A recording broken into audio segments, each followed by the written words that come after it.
ও রাজদা, কোথায় গেলে? তাড়াতাড়ি আসো, তোমার ঠিয়ার মধ্যে মাথায় লাইট লেগে মাথা ফাইটে গেছে গো। লেগেছে মাথায়? ও বাবা, আমি ভাবলাম যে রাজদা বাড়িতে না, টিয়া পাখি একা একা ভিডিও বানাচ্ছে। এখন দেখে ক্যামেরার পিছনে আমার রাজদাদা ভাই বলছে ও বাবা তোমার লাগিয়েছে।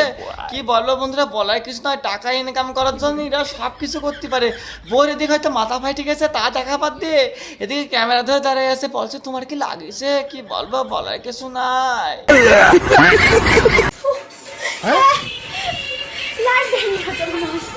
লাইটটা পড়ে গেছে, লাইটটা লাইটটা তোলো তোলো তোলো তোলো তোলো তোলো।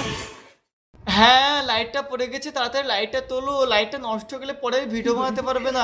কি বলবো বন্ধুরা, বলার কিছু নেই, এত সুন্দর একটা বউ পেয়েছে, মাসে লাখ লাখ টাকা ইনকাম করে দিচ্ছে, সব কিছু করে দিচ্ছে, বউকে কেয়ার করছে না। লাইটটা আগে হয়ে গেল, বউ পরে হয়ে গেল। এই যে টিয়া পাখি, তোমার মতো যদি মেয়ে কিংবা তোমার মতো যদি বউ প্রত্যেকটা ছেলে পেতো না, সবসময় মাথায় তুলে রেখে যেত। কি বললাম বুঝতে পারলে? ঠিক বলেছিস।